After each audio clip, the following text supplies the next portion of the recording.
Friends ఉన్నారు, మీరు చూస్తున్నారు మీలేవ్ యూట్యూబ్ ఛానల్. ఇప్పుడున్నటువంటి ఈ రీసర్వే ప్రోగ్రామ్ జరుగుతుంది కదా ఆంధ్రప్రదేశ్లో. పూర్తిగా దళపల వారీగా కొన్ని మండలాలు సెలెక్ట్ చేసుకుని అయినట్టు మిగతా ఉన్నట్టు అలా కంప్లీట్ చేస్తున్నారు ఈ రీసర్వే టీమ్స్. సో ఈ రీసర్వే టీమ్స్లో ఎక్కువగా మనకు కనపడుతున్నటువంటి మేజర్ రైతులకు వచ్చే ప్రాబ్లం ఏంటంటే, ఈ పార్టిషన్ చేసుకున్నటువంటి డీడ్స్ ఏదైతే ఉన్నాయో, ఈ పార్టిషన్ డీడ్స్ చేసుకుని అంటే పూర్వార్జితంగానో తల్లిదండ్రుల నుంచి వచ్చిన ఆస్తిగానో, ఇద్దరు పిల్లలు లేకపోతే ఒక కూతురు ముగ్గురు ఉండి వాళ్ళ ముగ్గురు పార్టిషన్ చేసుకొని చక్కగా ఉద్యోగరీత్యా ఎక్కడో వేరే ఊర్లో ఫ్యామిలీతో ఉంటూ ఇక్కడ ఉన్నటువంటి పొలాన్ని ఒక 5 ఎకరాలు లేకపోతే 8 ఎకరాలు ఎంతో 10 ఎకరాలు 15 ఎకరాలు ఎంతంటే అంత ఏం చేస్తున్నారంటే మొత్తం కలిపి ఒక రైతుకి ఇచ్చేస్తున్నారు.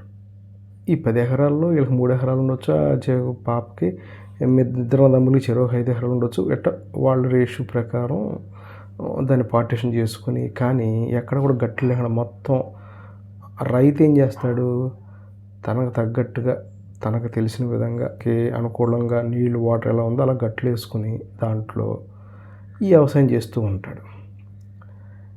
ఈ రీసర్వే టీం వచ్చిన తర్వాత చూస్తే ఇక్కడెక్కడో గట్టు ఉండాలి, అక్కడో గుట్టు ఉండాలి, ఇట్లా సబ్ డివిజన్ ఉండాలి అంటే ఏమనండి ఎప్పటి నుంచి ఇట్టాగే ఉంది, నేనే వ్యవసాయం చేస్తాను, వాళ్ళందరూ అక్కడ ఉంటారు, నాకు డాక్యుమెంట్ పంపించారు ఇదిగోండి అని చెప్పి ఇచ్చేస్తారు.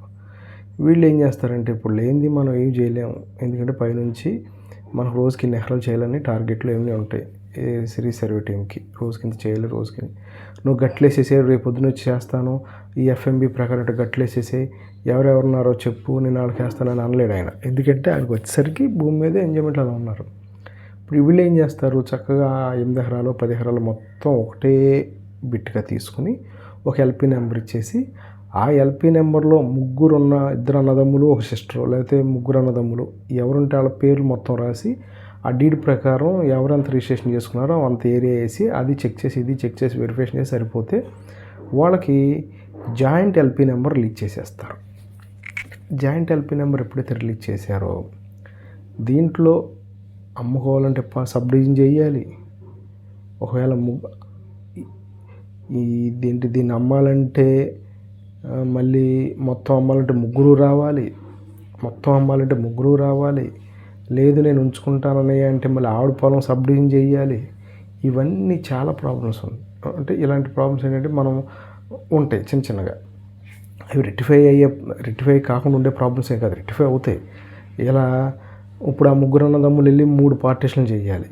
3 పార్టిషన్లు చేయాలి అంటే భూమి మీద సబ్ డివిజన్లో 270/1లో 2 ఎకరాలు, 2లో 3 ఎకరాలు, 2/2/Aలో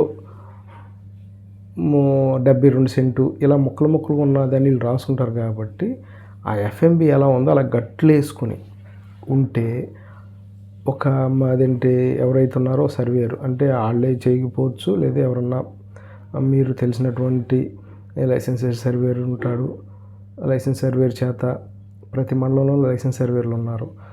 వాళ్ళని తీసుకెళ్ళి ఎఫ్ఎంబి ప్రకారం మార్క్ ఇమ్మంటాడు. చక్కగా ఎఫ్ఎంబి ప్రకారం మీ 3 పార్టిషన్లు ఎలా చేసుకున్నారో అంటే మీరు ఎలా పార్టిషన్ చేసుకున్నారో భూమి మీద ఎఫ్ఎంబి ఎలా ఉందో అలా నీట్గా మార్క్ చేసేస్తారు.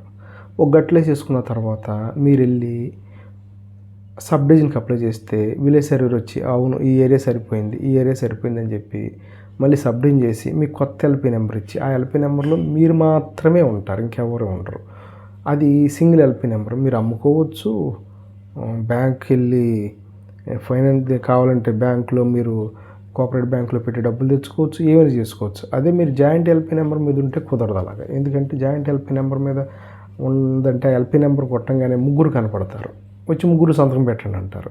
ముగ్గురు సంతకం పెట్టమంటే వాళ్ళు హైదరాబాద్లో ఉంటారు, లేకపోతే వాళ్ళు ఎక్కడో అమెరికాలోనే ఎక్కడో ఉద్యోగం చేస్తూ ఉంటారు, కుదరదు. సో మీరు ఎవరైనా సరే పార్టిషన్ డీడ్స్ వచ్చినప్పుడు మీరు చేయాల్సిన మస్ట్ అండ్ షుడ్ బి పని ఏంటంటే, చక్కగా మీరు రీసర్వే రాకముందు పార్టిషన్ ఎలా చేసుకున్నారో అలా భూమి మీద గట్లేసేసుకుని ఆ రైతుని వ్యవసాయం చేయమనండి.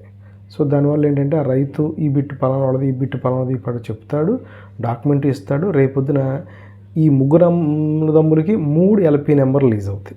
ఎవరి ఎల్పీ నెంబర్లో వాళ్ళకి రిలీజ్ అవుద్ది, వాళ్ళకి ఆ ఖాతా నెంబర్ క్లియర్గా ఉంటుంది. ఆ ఎల్పీ నెంబర్ కూడా ఆయన ఒక్కరే ఉంటారు. సో రేపు అమ్మాలన్నా, చేయాలన్నా, ఏమన్నా లోన్ తీసుకోవాలన్నా ఆ డీడ్ ఆయన యొక్క ప్రాపర్టీని పిల్లలకి ట్రాన్స్ఫర్ చేయాలన్నా ఎటువంటి ఇబ్బంది ఉండదు. ఓకే, మీరు చేయాల్సిన మస్ట్ బి పార్టీషన్ డీడ్స్ని కంప్లీట్గా మీరు ఎలా రిజిస్ట్రేషన్ చేయించుకుంటున్నారో అలాగా భూమి మీద కూడా మార్క్ చేసి గట్లు వేసుకోండి. వేసుకున్న తర్వాతే చక్కగా మీరు ఎక్కడన్నా ఉండండి. రేపు రీసర్వే వచ్చేసరికి ఆ డీడ్ చూసి ఆ యొక్క గట్లు చూసి చక్కగా ఎవరు ఎల్పీ నెంబర్ వాళ్ళకి రిలీజ్ చేస్తారు. ఎల్పీ నెంబర్ అంటే కూడా చెప్తుంది. ఎల్పీ నెంబర్ అంటే ల్యాండ్ పొజిషన్ నెంబర్. సో మీరు ఎల్పీ నెంబర్ రిలీజ్ చేస్తారు. మీరు చక్కగా ఎల్పీ నెంబర్ ప్రకారం మీరు భూమి మీద చక్కగా ఉండొచ్చు. Okay friends.